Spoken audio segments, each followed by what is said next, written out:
Hello everyone and welcome back to another episode of D&D CR Exposed YouTube channel Monster vs. Monster thing. What am I doing? I don't know. I am so confused and rushed because I forgot to do a couple things before getting ready for tonight's battle of Plasmoids versus Oozes. And you know, when you look into a search engine and you look up Plasmoids, you still get Oozes. So apparently this is a ooze on ooze hate crime tonight. Looks like we're gonna have some fun with a whole bunch of splattered messes going on. Hello, Tidal Torrent. I see this is your first time checking in and being able to watch the video, and this is also your suggestion. That's awesome. I'm glad you're able to catch this all very synchronistically. That's fantastic. Lucan, welcome back. Thanks for hanging out. And Hair Doctor, as always, thank you for being in the chat. What have we got going on here? Well, as Tidal had suggested, we have Plasmoids down here in the left versus Oozes up here in this main chamber here. And what are they doing? Well, I don't know. It looks like they're going after some very magical and powerful mushrooms here. Take that as you will. So, of course, we have some natural denizens here that, you know, have learned to take advantage of this natural beauty of these mushrooms mined here and are just kind of killing and eating anything that comes in their way. We have 5 oozes on the right here. We have a black pudding by the name of Gook. And let's just zoom in real quick. We have a black pudding by the name of Gook. We have a gelatinous cube by the name of Fissure. We have an ochre jelly by the name of Spatter. We also have I don't remember what the name of this thing was. This is the first time I've ever seen this. A Glabbagool. A Glabbagool from out of the abyss. This is our Glabbagool Visky. And then finally over here down in the back we have Jig, who is a Slithering Tracker. I don't know what that one does, but we'll see what happens here when we play Monster vs. Monster. Should be a fun one. Yeah, I've got some stuff going on here. So, in any event, those are our oozes, and let's go take a look at our smart oozes, our humanoid oozes. I don't know. We've got ourselves 3 Plasmoid Warriors by the name of Bip, Hoppy, and 2-Bit, and then our Plasmoid Boss by the name of Jiggle. You can probably take a gander why his name is Jingle, or their name is Jiggle. In any event, now that we have names out of the way, thank you, Tidal. Thank you. The names are fun. They were randomly grabbed from fantasynamegenerator.com, but I will get that at the end of the battle. Let's jump right into this and, you know, see who comes out on top. So we have our loose conglomeration of oozes on the right versus our, you know, forced conglomeration of plasmoids on the left. And let's go ahead and begin combat. Yeah, there was little horns or something there. And we'll go ahead and roll our d20. So here come the d20s. All right, a whole bunch of d20s come rolling in. And we have... well, it looks like the lineup didn't really change all that much. We have Jig going first, followed by Jiggle, Hoppy, 2-Bit, Bip, Gook, Visky, Fissure, then Spatter, finally. Thank you, Luke, and I'm glad you like the names. And yeah, we'll get going here and we will introduce our characters and see what they can do as we get to them. So, the first one here is Jig. So let's go ahead and zoom in once more and take a look at Jig and see what they can do. Our Slithering Tracker. So they have a Slam Attack, Life Leech, which, you know, Life Leech things. We'll get there when we do that. Watery Stealth, so, you know, if they were hiding in water, they could be stealthy. False Appearance, Liquid Form, and Spider Climb. And of course, we don't have any spellbook features here. So the first thing they're going to do is probably nothing at the moment because there's no monsters for them to attack. And they kind of staying away from all the other oozes in this area. So we've got 30 feet of climb, swim, and regular movement. So we'll go ahead and start climbing up the walls here. And yeah, we'll say they move up 20 feet onto the wall here. And they'll start moving out a little bit. Do I have the... Oh, I do have drag set up. Excellent. Yeah, so we'll say something like that. And that's as far as Jig will go for their turn. And because they're, you know, just monsters with an intelligence score of... Oh, 10. Wow. They actually got pretty good intelligence here. They're going to continue moving about on the wall. So let's see here. Do I have... No, I thought I had the drag set up. Well, in any event, we'll just say they're moving about over here, just kind of doing their usual stuff. Dungeons indeed are, or oozes are dungeon Roombas, and I just banged my elbow and freaked out one of my cats. On the table, that is. Banged my elbow on the table. So that is Jig's turn. Let's get back up to Jig here, since for some reason it was at the bottom. And we will end their turn going to Jiggle next. Who is going to, I guess, burst into this thing and kind of assess the scene. Let's take a look at what Jiggle can do first and see what we have. Well, obviously we have our Pseudobot attack that has a 10-foot reach, and that's about it. Doesn't look like they can shoot it, so they can attack 10 feet away. They have a multi-attack of 3 Pseudopod attacks. They have Uncanny Dodge, surprisingly enough, to take half damage, and then they have Amorphous and Hold Breath. Nothing in the spellbook, so we're going to have a whole bunch of punches going on here. Alright, so that's Jiggle, and Jiggle is going to rush right into this, you know, cavernous, mushroomy area now that they've found this location here. So we'll go ahead and do 15 feet there, followed by another 30 feet to here as they rush in to assess the situation. And what do we have for movement? 30 feet total. Looking around, they can see a couple jellies and oozes walking about. So, let's see here. We will go ahead and go on a... Yeah, you know what? No, they're too excited to see what's going on here and rush up to the edge to see that they've come into what they were looking for with these massive, massive mushrooms down here just below. All right, Herr Doctor says, so when it will be Jig's turn, next turn, you'll say that the jig is up. Oh, I will try to remember to do that, Herr Doctor, for sure. All right, so that's Jiggle's turn. They come in wobbling all around. And followed up is Hoppy, 2-Bit, and Bip. So they're going to come chasing in after the boss. Not really sure what to expect. And we will have them go here. And they will just kind of surround their boss in a protective manner. So nothing too crazy for our warriors here. They're just going to, you know, do what they were meant to do, which is come in and protect the boss. And that will be their turns as they all double move into this mushroom area and assess the situation now that they're, you know, kind of, I would say, kind of starstruck by the massive size of these mushrooms. And if anyone knows about red cap mushrooms with white things on them, I think you'll know what the artist was thinking at the time.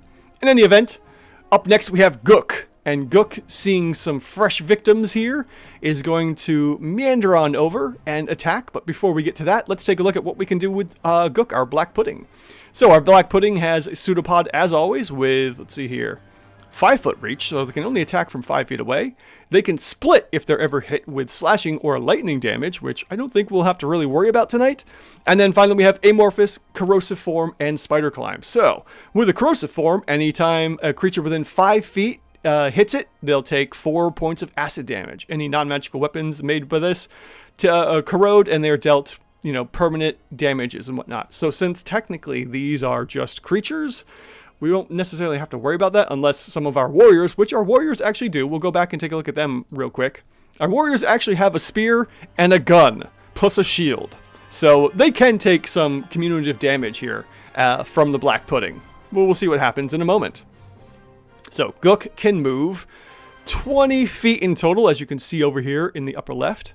And we will go ahead and move them up 20 feet. And sure enough, Gook can slither and slime on over to Hoppy and goes to make the first attack in round 1. Alright, so let's go ahead and get that pseudopod going. 5-foot range.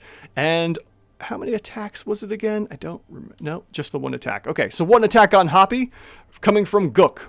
We have a base 11, total of 16, and hits Hoppy for a total of 28 points of bludgeoning and acid damage. Well, that's going to be reduced by, it looks like, a little bit of damage here. More than likely, Hoppy here is immune to acid damage.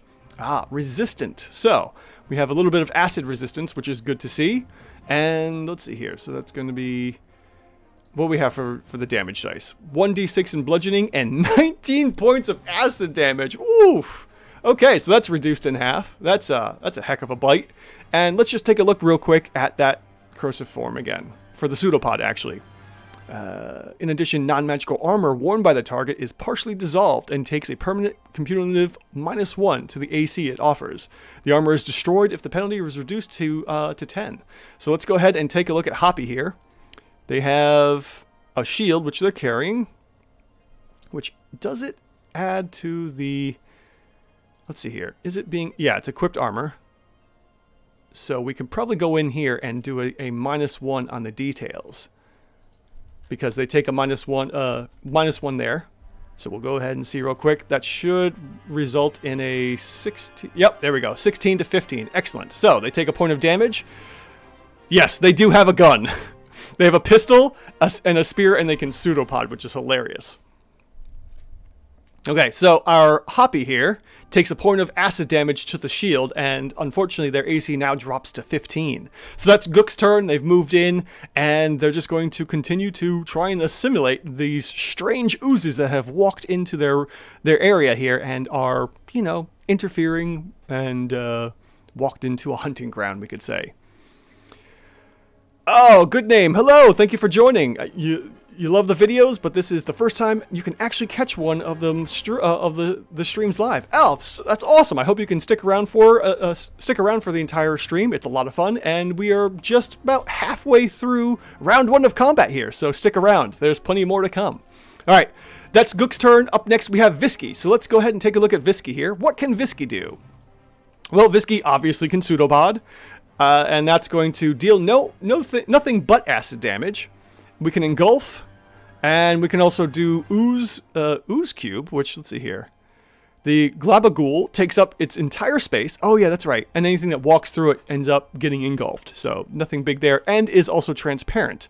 So as the Glabbagool is just kind of sitting there, it's hard to spot the cube. So it's similar in effect to the, what was it?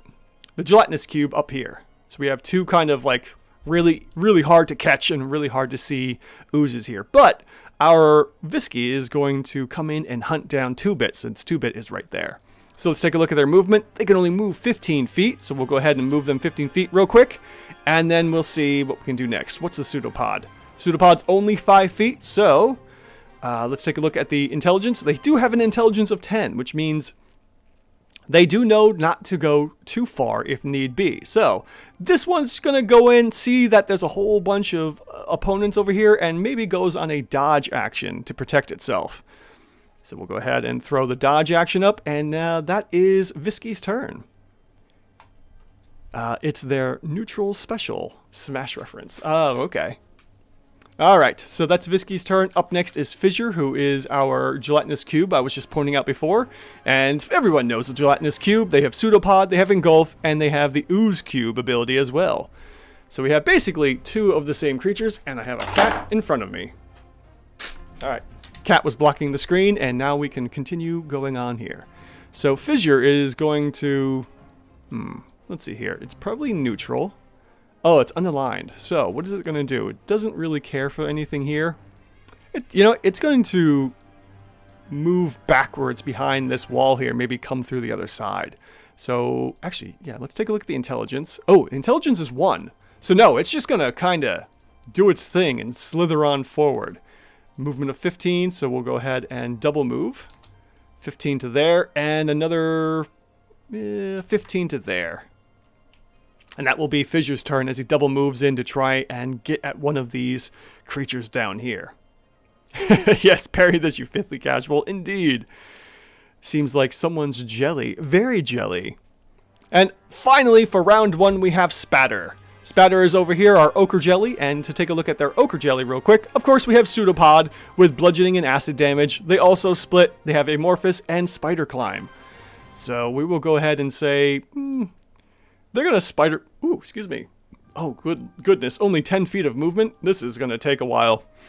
Spatter's going to go ahead and start creeping along here and double moves. 20 feet. And there we go. We go into the red, and that is Spatter's turn. Okay. End of round 1 here. Going to the top of round 2, we've had a little bit of combat damage as Gook made the first attack on Hoppy, and we will go ahead and do the customary D100 roll to see if something special happens. And I had something planned, but completely forgot what that was. So, we end up rolling a 7. Oof. That's just a 7, and unfortunately nothing happens, because I was looking for 100. We were close to 100, though. Oddly, if you kind of think about it going backwards, and then the 7 was a 0... But we didn't get 100, so, Yes, exactly, Ian. Cube eat. That is all Cube do. So that is it for the end of round 1. We go to the top of round 2, and the jig is up. There you go, Hair Doctor. The jig is indeed up. Now that there's something here to do, the jig is going to... let's see here. What do we have again? The slam attack. So they got to get over there real quick. We'll say that the ceiling isn't all that much higher. So we'll go with 30 feet of cave ceiling here. So jig is going to move up the wall another 10 feet or so. So we'll say that's 10 feet up more. And then starts moving along the ceiling of the cave here. So they have a total movement of 30 feet. So that's going to be another 20 feet to there as they move on the ceiling. And then another 30 more feet to, we'll say, what's their intelligence? I forgot. Intelligence is 10. Wow, these are some smart slimes. I didn't realize they were so intelligent. And they'll slime on over to here as they are up on the top here. All right. The jig is finished, so now the jig is down, I guess. Yeah, yes, the rare ability to climb spiders. Exactly, name. Oh, that's funny. All right, up next we have Jiggle. So, Jiggle is our Plasmoid Boss, and we have the Pseudopod for 10 feet of range of attack, can make 3 Pseudopod attacks, and Uncanny Dodge, once again. So, we have Gook here, and technically I will take this corner as complete clear line of sight, and we will go ahead and have Jiggle Pseudopod attack Gook for, 3 multi-attacks, since, that's what we can do here. Let's see, where was that hiding? Yeah, the multi-attack here. Oh, that's where it is. I was looking for the features. There we go. Okay. 3 Pseudopod attacks as it attacks Gook since it's within range. All right, Pseudopod attack number 1. That's going to be a... oof. Oh, that's going to be a hard... oh, wow. So, yeah, the only way to actually not hit this thing is to roll a 1. As, as Jiggle, our boss here, just wobbles on and then just Pseudopod punches Gook in the face, dealing 9 points of bludgeoning damage. And then we go in for a second attack. And that's going to be base 8, another hit, as we, let's see here, see 14 more points of bludgeoning damage, and a final hit against Gook for a 2, which still hits. And we almost have bloodied the, we've almost bloodied the black pudding here. So, again, looking back at the black pudding, they have a corrosive form, but only while within 5 feet. So our, our Jiggle here is doing all right, and they're going to kind of hold out what they're doing and stick it out for the time being. All right, so that is Jiggle's turn, and we go on to our warriors who are protecting the boss, and we start with Hoppy first. So Hoppy's right within melee range. He's got a spear, and just to double check something real quick. Oh yeah, no, that was within 5 feet. Right. Hoppy's going to go ahead and already has the spear drawn, as well as as the picture shows, also has the pistol drawn, and we'll just go ahead and make a spear attack. We could also do the Pseudopod attack. What's better? We've got a D6 plus 3, or we could do... that doesn't really matter. It looks like it's both. So you know what? They're fairly smart, I'm sure. 10 intelligence? Okay. They would know. These are also Oozes. Probably better off to not hit unless the Pseudopod... yeah, let's see here. Makes 3 Pseudopod attacks. It can replace one of these attacks with a spear or pistol attack. Yeah, alright, so it looks like we're just doing 3 Pseudopod attacks as it just punches the black pudding right in front of it. Alright, punch number 1 is going to be a 12, total of 17 to hit, and punches for 7 points of damage. I'll get the corrosive body damage afterwards. And then also second attack. That's going to be a 4, hits Gook again, dealing 7 points of damage. And then finally, one more Pseudopod attack as this just fist amorphously comes out of the body and punches Gook right in the head for, total of 11, hits Gook, dealing 4 more points of damage. And our black pudding is basically in the critical zone here, almost there, maybe a few more hit points to go before they are really hurt. And let's just take a look at the attributes here. With a wisdom of 6, our black pudding probably wouldn't run away until they're in critical condition as it is. If you've seen any of my battle tactics or how to play, anything with a below average or low wisdom usually hangs around too long. Yes, they do have guns. They have pistols, as you can see in the picture here. It's kind of weird, but they're space oozes. They're from Boo's Astral Menagerie. That's where these plasmoids have come from. So they're space oozes. All right, so that's Hoppy's turn, and we're going to go ahead and take a look at the corrosive form here. Now, do we have it anywhere? No, we have the split here. Okay, so we'll go ahead and throw the corrosive form into the... Oh, that's cool. Okay, so let's... Okay, I like that. All right, let's do that one more time here. I didn't realize it was actually going to apply a damage to Hoppy. So, Hoppy has punched Gook 3 times. So we'll go ahead and do 3 of these attacks. It looks like, yes, with the acid resistance, they're not going to be doing too much damage. We got 3 points there, and another corrosive attack for another 2 points of damage. Very neat. I like that. Excellent. Herr Doctor, I can imagine that the Plasmoid just absorbs their weapons and attacks with the pseudopod like a Beyblade. Yeah, basically. That's what I'm thinking, too. That's just kind of like attached to the body, so the spear's kind of sticking part way out. It's on its back, but not really. Thank you, Title. I will indeed update that to -1 hit point for that 1 point of damage. So Hoppy takes a little bit of acid damage, but isn't really flinched too much, and it just kind of warbles as it talks to its boss. It's like just like a... All right. Up next is 2-Bit. And 2-Bit, let's see here. Who's he more worried about? Probably not paying attention to the ceiling as this giant gelatinous cube looking thing is slithered forward. And will take a couple pot shots. Actually, no, it can't take a couple pot shots. It does have the 5-foot range there and the gun. All right, so it's going to multi-attack, and it'll start off by doing a gun attack. Yeah, can't attack that. We'll go ahead and do this. Oh, it is on dodge, too. All right, so we will just go ahead and, let's see. We'll bring that pistol down here. There we go.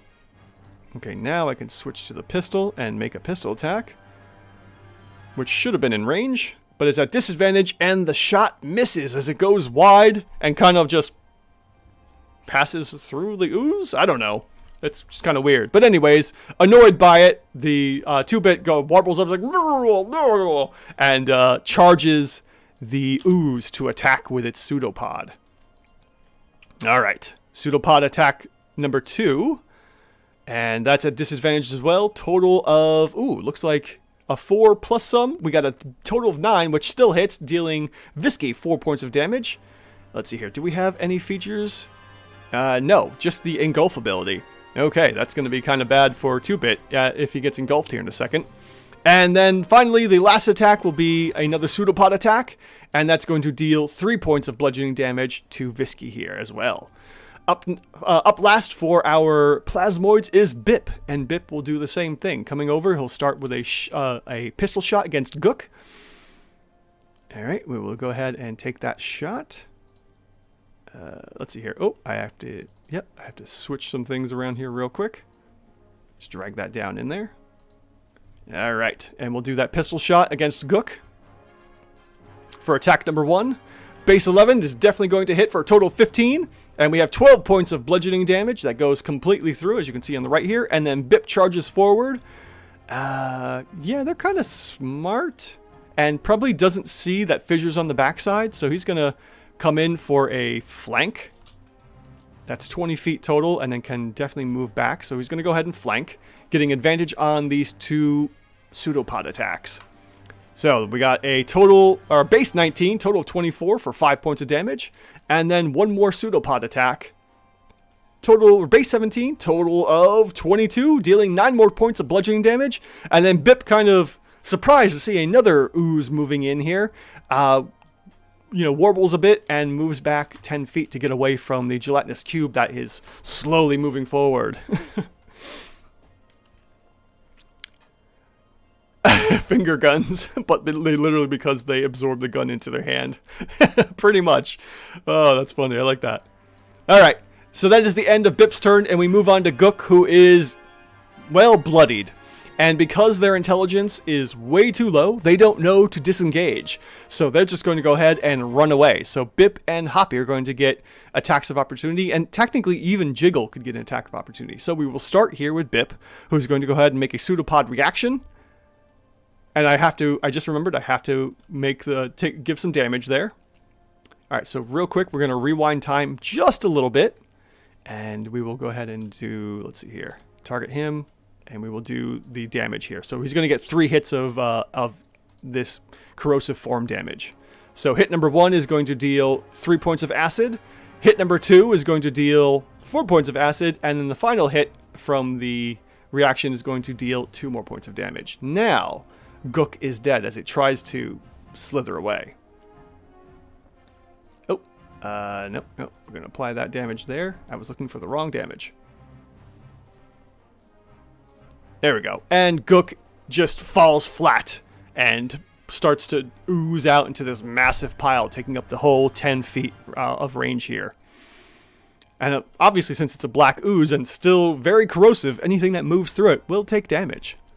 Hair Doctor says, I also can imagine an adventurer hearing this battle outside of the cave, or wherever it is, sounding like schlap, schlap, schlap, and going, I know how this will end. I'm not going in.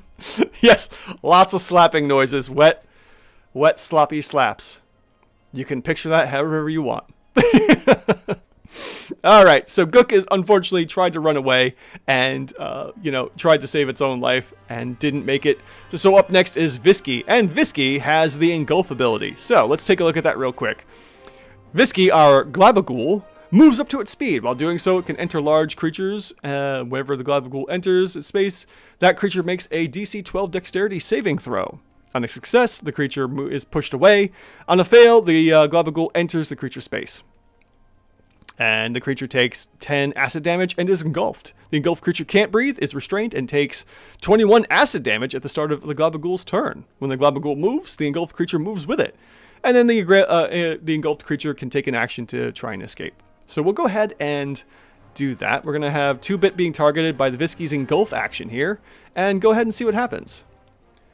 So, alright. So it looks like, if we see here on the right side, the Visky here, our Glabbagool, tries to engulf 2-bit and fails, as we have an engulf DC 12 dexterity saving throw, and 2-bit succeeds by a 12 and is pushed out of the way.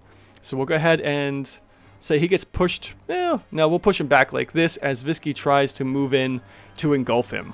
I guess he would be pushed over to here. Yeah, that works. So that is Visky's turn with the action, and that's about all he's going to be able to do, unfortunately.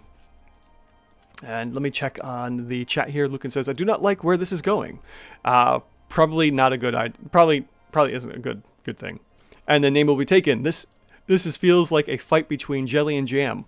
You know, I think you're right, Name. I think you're right here. Jelly and Jam are definitely fighting for mushrooms. Magical mushrooms. So that's Visky's turn. Up next we have Fissure, who has a move speed of 15 and is going to, well, let's see here. We can move 15 feet to here. So we will go ahead and shift technically underneath the mushroom, and we'll go ahead and attack Bip. Since they are within range, they will go for, looks like 1 pseudopod attack. And let's see what happens here. With our pseudopod attack, Bip is being punched. And that's going to be a base 13, total of 17 to hit for 12 points of acid damage, which is reduced in half because of acid resistance. This isn't going so well for our standard oozes out here, as our space oozes are very resistant to acid damage. But then again, it's kind of acid on acid, so bunch of creatures on acid, whatever. But Bip takes a little bit of damage, and that's it for Fissure's turn. They've moved in and attacked. So lastly, we have Spatter, and Spatter is still, ever so slowly and diligently, making their way as they start to climb down the side of this entrance here. So we'll go 10 feet to there, and then another 10 feet to here. Slowly making their way around the cave opening. This is so ridiculous. Alright, and that's the end of round 2. As we go to the top of round 3 here, we're going to go ahead and make a D100 check to see if something unique happens. And if that happens, well, we'll figure something out. No, but we do get a 69. Nice. So, we move on from the 69, and, considering the noises that any adventurers might be hearing if they come up onto this, yeah. Anyways, moving on. do with that as you will, that picture in your head. We move on to the top here, and the jig is up once again. Tuba continues playing. Jig is up. What's Jig gonna do? Jig is going to, let's see here. What do we got? We got the slam attack, range of 5 feet. We got a a life leech, and watery stealth as a bonus action. So one target is smaller. Let's see here. That the creature can see within 5 feet of it must succeed on a DC 13 dex save or be grappled. All right. So Jig is going to come on over here and kind of drop to the ground. So it's just going to immediately drop 30 feet to kind of attack Jiggle here. So we're going to go ahead and drop him down. And we'll go ahead and give him 3d6 of damage for falling. And that's going to be 13 points of fall damage. Okay. Let's see here. Do we have any resistances? Yes. To bludgeoning. Oh, yeah. All right. So he will take half of that. Rounded down, so he'll take 6 points of fall damage because, you know, the ground is bludgeoning and it's not magical. So he hits, splats out a little bit. Oh, I missed a message that got retracted. Unless we're all rooting for splatter here. All right, and rooting for splatter, yeah, because he's so far away. And Jig comes over here, targets Jiggle, and goes in for the life leech. All right, so we got the life leech. Let's see what happens here as we roll a whole bunch of d10s. And we have a DC 13 dexterity save. All right, so let's see what happens. Jiggle has to succeed on a DC 13. Does so with a 20. And let's see here. So the creature within takes a save until the grapple ends. The grapple target takes damage. So there is no damage because he didn't grapple. Okay. So we will go ahead and revert any of that damage there as Jig attempted to jiggle. Jig tried to jiggle the jiggy jiggle. I don't know. That's just too many jigs there for my liking. I don't know why I picked all those names. Anyways, that is Jig's turn as they've fallen off the ceiling and tried to surprise attack Jiggle, which didn't really do much of anything. Jiggle was ready for it. And we move on next to Jiggle, who is going to respond in kind with a bunch of pseudopod attacks. All right, pseudopod attack number 1 against Jig is going to be a base 14, total of 20, and that is 13 points of damage, reduced in half, because we have non-magical damage. All right, that's going to be pseudopod attack number 2 coming in, and it looks like that's a big miss with a total of 8, could have been 9 points of damage, and a third attack here against Jig. Base 10, total of 16, does hit indeed for 11 points of bludgeoning damage, reduced to 5. Even though the damage was reduced, that is a lot of damage to Jig here, who only has 39 points of hit points, if we saw before, in their character sheet. Max 39. Okay, so that is Jiggle's turn. Jiggle is going to continue staying put. And actually, let's see here. They don't have Spider Climb. They do have Amorphous and Hold Breath. Oh, they do have an Uncanny Dodge, too. I forgot about that. Let's see here. They were hit... Oh yeah, we don't have to worry about that because they weren't hit yet. They haven't taken any damage. Okay, so Jiggle's going to kind of stay put. Good spot for them. And we move on to Hoppy. Hoppy's over here and is going to... you know what? He's going to help defend the boss. So he's going to come over to here. And then go into a flanking position. And go in for 3 pseudopod attacks against Jig. So, pseudopod attack number 1... It's going to be a base 11, total of 16 for 6 points of bludgeoning, reduced to 3, and that bloodies Jig. Let's see here. Hair Doctor says, Jig jiggled Jiggle, and jiggled Jig, jiggling Jiggle. Oh, man. Jiggle is a JoJo with all those punches. And Hair Doctor with the IDFK. Yeah, I mean, it works, Hair Doctor, and I like that look. And I only watched episode 1 of JoJo's Bizarre Adventure. I don't know. Should I continue watching? It was interesting. You guys let me know. Should I continue watching JoJo's Bizarre Adventure? All right. So that's Hoppy. Oh, wait. We still have 3 total attacks. So we got 2 more to go. 2 more. Okay. 2 more attacks. All right. That is a... Base 14, total of 19, hits Jig for 8 points, reduced to 4, and a final attack on the multi-attack is a 10, which, well, does hit. Total of 6, reduced to 3. And Jig is not looking so hot, with only 12 hit points left, basically at critical health, and they do have a good wisdom and intelligence saving throw. Considering that these oozes are kind of not working together, Jig will probably try to escape. Ah, thank you, name. Excellent, Lucan, thank you. Should you say much more bizarre? Yeah, that's the idea I was getting. I don't remember what I finished, which anime I'd finished that recommended JoJo's Bizarre Adventure. I'll have to try and remember which one it was. Okay, I will get back into watching it. Apparently Persona was based on JoJo Part 3.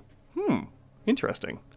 Alright, that's Hoppy's turn as he comes in and flanks. Oh, did I? No, I didn't do any advantage on those attacks. Alright, let me get 3 more attacks in here. 3 more D20s just to see what would happen.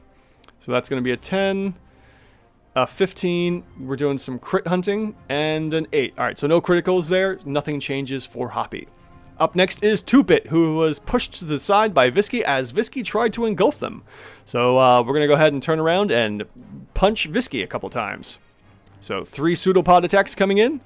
And that's going to be a base 12, total of 17 to hit for 6 points. Reduced by nothing. Alright, that's good to see. Another second attack, base 12, total of 17. That's another 8 points of bludgeoning damage. And then lastly, we have a total of 12, or base 12, total of 17. Get out of here, D20. And that is 4 more points of bludgeoning damage. So we have a total of 4, 8, so that's 12, plus another 6. 18 points of bludgeoning damage from 2-Bit here. Excellent.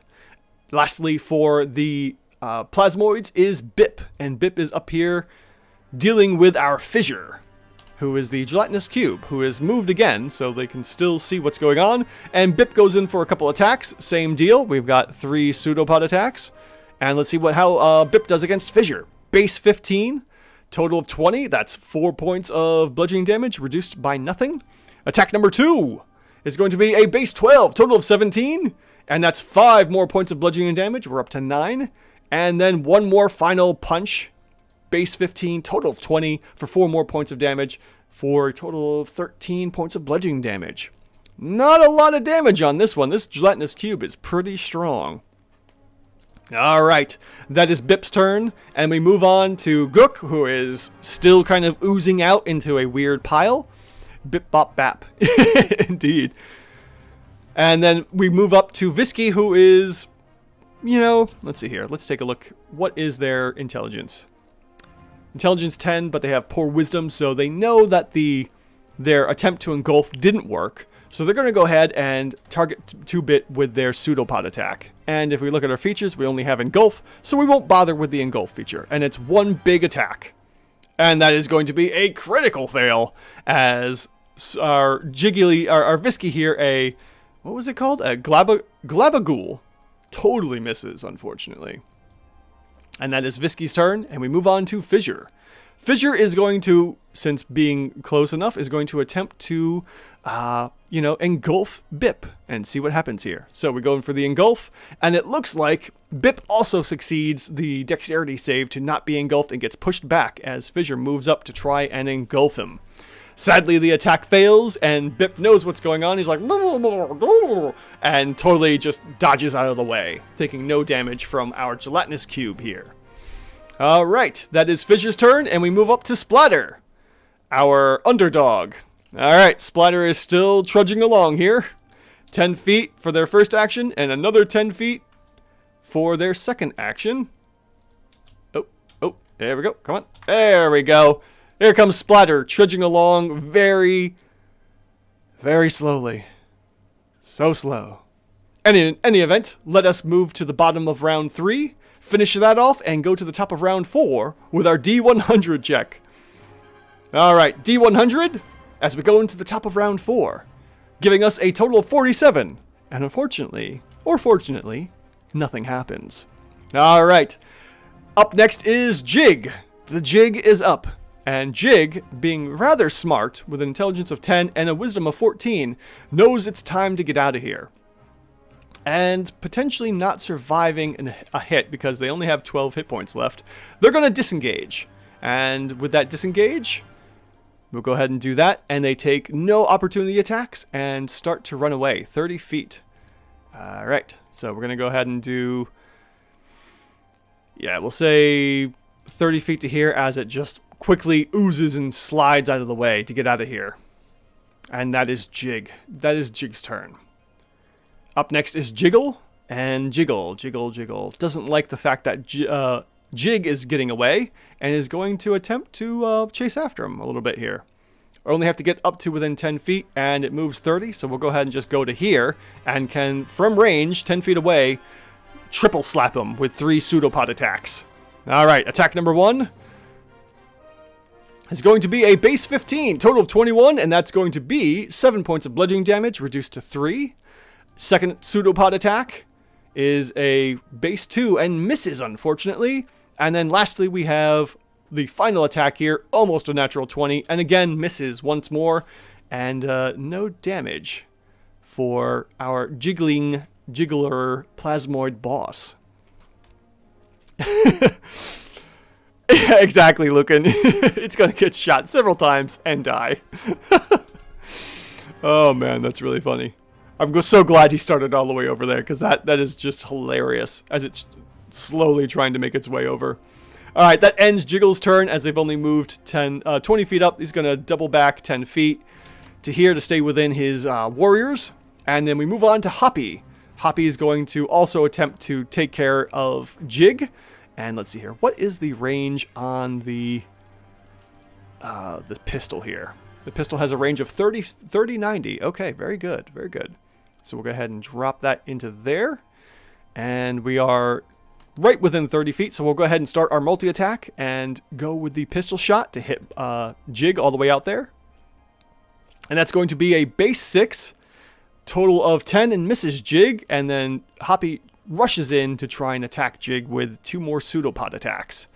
Attack number 1 is going to be a base 3, misses once again, and then pseudopod attack number 3, well, attack number 2, but total 3 attacks, misses once again. Jig is rushing out of here for its life.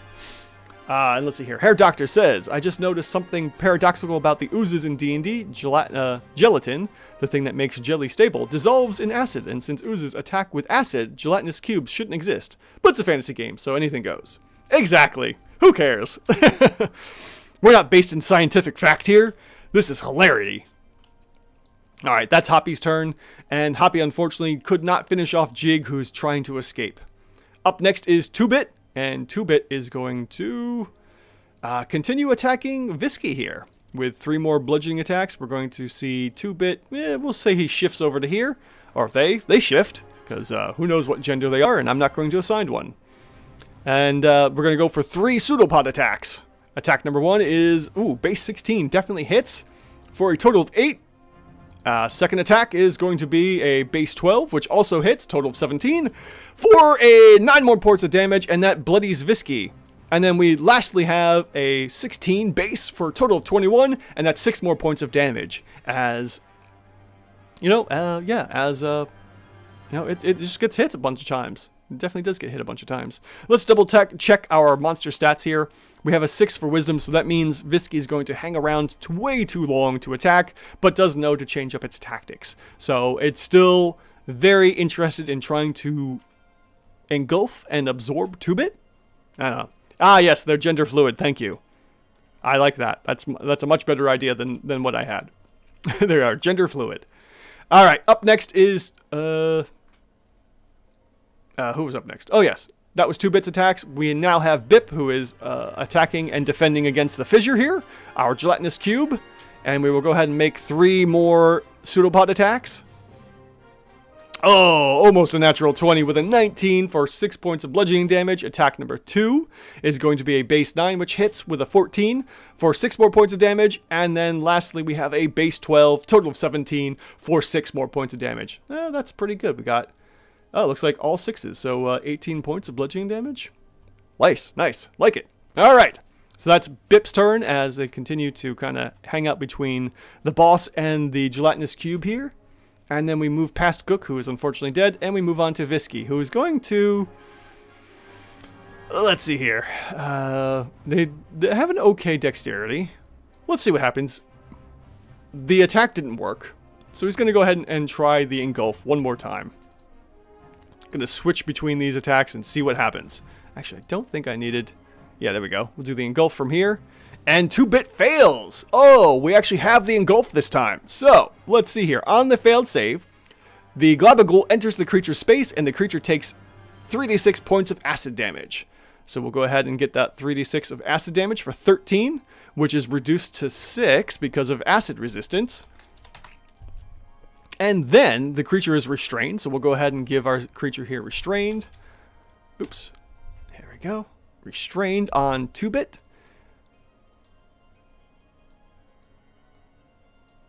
And then he moves up to there. Alright, so our target's restrained. And then the engulfed creature can't breathe, is restrained, and takes 21 points of acid damage at the start of the Glabbagool's turn. Okay. So that is Visky's turn. They have excitedly consumed something. They've grabbed that, and now they're going to start moving back to their lair and, you know, enjoy their success. Oh, come on now. Okay. There we go. Over to you. We will get rid of the... Oh, there we go. Computer's freezing up. Perfect. Visky has been consumed and is now being dragged back for dinner. Alright, that's the end of Visky's turn. We go move on to Fissure, who is going to... They tried... They're right. So yeah, they're going to attempt a pseudopod attack now as well against Bip. And that's going to be a base 9, total of 13, and misses hitting Bip for 10 points of acid damage. And does nothing else as they just kind of stand here.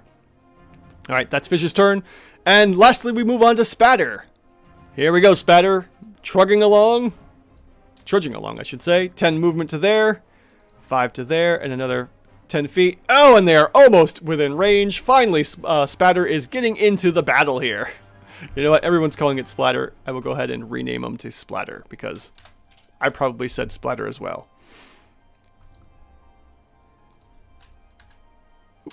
Get back there. Where are you going? Okay.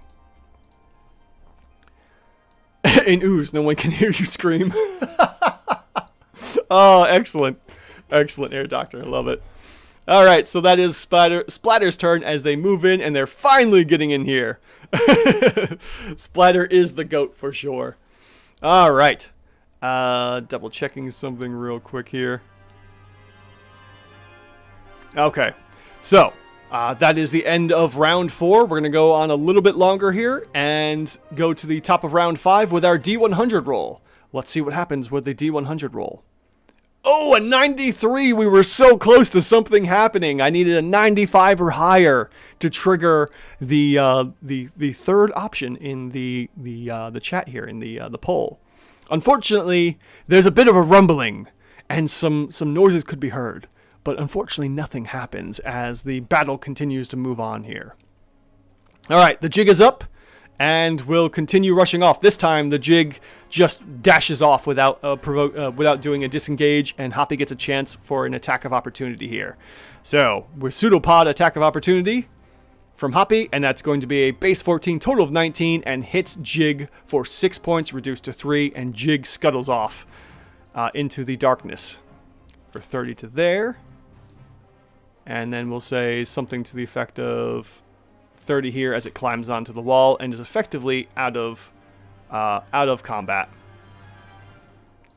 As our Plasmoids do not care about where that ooze goes. They only care about the magic mushrooms here. It took Splatter so long to get there, and they had a legal name change. Splatter is playing the long game. Alright, so let's see what happens here. Alright, so Jig is out. We now have Jiggle, who is going to look around and see that Bip needs some help and is going to attempt to slap Fissure around a couple times and goes in for 3 pseudopod attacks. That's going to be a base 6, total of 12, and hits for 13. That's attack number 1. Attack number 2, base 5, still hits with an 11. Total of 12 points of damage. And then lastly, we have, let's see here. A total of 8, which still hits because their AC is a 6. And we have a total of 9. And our fissure here is definitely bloodied at this point. So Jiggle has done some work and just does that and jiggles a lot. Let's see here. If the Plasmoids just run around the hole with Splatter slowly chasing them, we might get to see that D100 does. Exactly. Hippity hoppity, Jig spins their property. Where did the Jig get the spine? We don't know. Oh, Jig spines their property. Okay. I like it. It's funny. Okay. So that's Jiggle's turn as he does 3 attacks against Fissure. And then Hoppy is going to attempt to, let's see here, is assessing the situation. Sees that Fissure's got everything, Fissure's being taken control of, looks over to where 2-Bit is, and dashes over to try and help 2-Bit out. So we'll say 30 feet to here. And then can only, actually, no, he can toss a spear. How many spears does it have?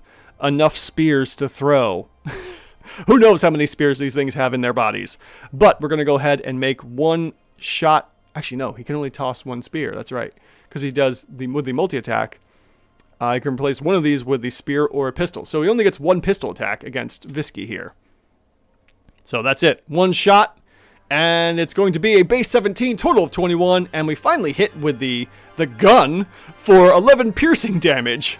And you just see the bullet hit, and it just slows down as it hits Visky. And it's now floating around in there. And 2-Bit's like, what are you doing, man? That almost hit me. If we translate from Plasmoid or whatever their language is. Oh, they speak common. All right, so yeah, precisely as I'd said. Yeah, we're going to need Benny Hill for sure. I'd play it, but then I'd get content claims on me. YouTube would get on me about that. All right, up next is 2-Bit, and 2-Bit sees that Visky is not doing so hot, is restrained, could go for a couple attacks here. Let's see, intelligence is 10, wisdom is 11. They prefer to save themselves. They know they've got some help. They're going to go in for a couple attacks and see what happens. They are restrained, so we'll see how this goes. 3 pseudopod attacks at disadvantage because of restrained. And we have, almost a natural 20. Total of 11. Hits for 8 points. We got another pseudopod attack from within. Base 6. That's total of 11 again to hit for 9 more points of damage. And can this pull off the win here for 2-Bit? Can he defeat the Glabbagool? What are they called again? The Glabbagool from within. All right. I got to do something real quick here. Because I lost... There we go. Okay, so 2-Bit. Give me 2-Bit. Come on. I can't grab 2-Bit. Oh, I have 2-Bit. All right. There we go. All right, 1 more pseudopod attack against Visky, and that's going to be... Oh, there's a natural 20, but luckily the attack still hits. And with that, 3 pseudopod attacks from within, 2-Bit is able to, with the help of Hoppy, kill the Glabbagool from within, and takes no damage. As this version of another version of Gelatinous Ooze just kind of blah. Found an alternative. Oh, I'll have to definitely download that. Nice, thank you, Hair Doctor. All right, so that's 2-Bit's turn, as that was a very successful attack from within, even with disadvantage. All right, up next is Bip, who is still fighting and targeting Fissure here, and we'll go ahead and make some attacks. All right, 3 pseudopod attacks. Nope. That's the wrong person. The pseudopod attack, the Gelatinous Cube was attacking itself. Let's get the right attacks here. And that's going to be a base 12, total of 17, does hit for 5. Total of 8, reduced to nothing. Reduced to no reduction. Base 19, total 24 to hit, another 4 more points of damage, and then 1 more attack, which I guess is a 9. Oh, look at that! And Bip is able to also defeat the other Gelatinous Cube, Fissure here, as the other Gelatinous Cube just kind of... Blech. Okay, excellent. Yes, an alien but slimier. And lastly, we have Splatter here, who is, not affiliated with the other Oozes, so Splatter's coming in for their turn. And they have a 5-foot attack. Oh, goodness. This is so sad. They can't reach anyone without... Oh. All right, so if we do this, we're just going to push Gook over to the side here. Splatter comes in for their turn. At the end of round 5, Splatter comes in to attack Bip, who's right here. Can make it. We're going to say probably takes a little bit of damage. Yeah, a little bit of damage from walking over the Gook. So we'll say, what is it? How much damage? A D8? All right, so let's do something real quick here. Oh, yeah. All right. Yeah, whatever. Just roll me a D8. Okay, so that's reduced to 1. So it takes 1 point of damage for being on top of a blood pudding that is, or black pudding that is just kind of dead. And then goes in for the attack. Finally, at the end of round 5, Splatter gets their time in the sun. 1 pseudopod attack. And let's see what happens here. Base 8, total of 12. And they miss. They miss for 16 points of bludgeoning and acid damage. And unfortunately, we will fade to black here, folks, as the Plasmoids, our space oozes, definitely win here and secure this magical mushroom location in these mines. Unfortunately, Splatter also is either probably captured and taken into space ooze custody or something, but we'll say Splatter's time in the sun isn't over here. We'll see what happens in a future episode, possibly with more Plasmoids. In any event, this is the end here, and we will go ahead and give the win to our space oozes, which I guess I labeled the smart oozes. Oh, that's right, the emissary is here to see you. That's who that was. It was an emissary. Okay. Yes, Splatter wins. Classic Splatter. Awesome. I'm going to end the poll here and see the results that 50% of you voted for the smart oozes. I'm going to say that those were indeed the Plasmoids, so thanks for who voted there. You guys voted correctly. The stuffed oozes were supposed to be the big ones here that just kind of eat everything, and then the emissary didn't get their chance to show up, so to say. And in any event, that is the end here as our Plasmoids secure this massive mushroom location here in these mines. Ah, ELG! Ah, it's unfortunate, buddy, but thanks for stopping by. Well done, the Slimy Boys. Yes, sadly, you get to see the ending of it, but you can always watch to see how it goes from the beginning here. Alright, that is the end here, and now we're going to get into a little bit of the business as we end this episode of Monster vs. Monster. The tabletop, the virtual tabletop of choice is Foundry, foundryvtt.com. You can get the links in the description below. I switched from Roll20 a couple years ago, and I have not looked back. If you are ever curious about, should I check out Foundry VTT, I highly recommend it. Who was the emissary, you ask? The emissary was the Greater Starspawn emissary. That's who may have showed up, the Greater Starspawn emissary. Another ooze? Probably. Those things are just weird tentacles and teeth and whatnot and eyeballs. I don't know. So yes, Foundry VTT is my virtual tabletop of choice. I love it. It's a one-shot deal, and then there's no subscription. That's why I like it. The battle map here is by Che and Peku. You can get them at patreon.com/ChePeku and get a whole bunch of awesome maps at a bunch of different tier levels. And then the names were by fantasynamegenerator.com. The music is by a free resource here on YouTube. I don't remember the name of it. I'll have to add it into the description if I haven't already done so. It's Imperial March or Imperial Forces or something.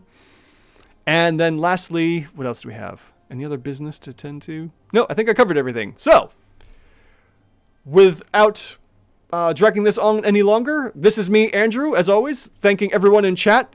Hair Doctor, Evil Lord Gravy, Lucan, Title Torrent. Let's see here. Where else we got? Title Torrent. Ian Ravik. Name will be taken. And a few. I think that was everyone. Thank you all so much for joining me. It was so much fun having you in chat for this live stream. It always makes my day really great. Yes, a Lovecraftian horror with the Starspawn Emissary, the greater one. I really enjoy Lovecraft. I've read a few of his books. Fantastic. And this is me, Andrew, as always, thanking everyone here in the chat. And if you watch this as a video on demand later on, thank you so much for watching to the end. You're awesome as well. And I like to ask the question, are your encounters even rated? Thank you all so much for joining me, and I will hopefully see you all tomorrow for the next episode of the Ever Sidequester's journey through the beginner box for Pathfinder 2nd Edition.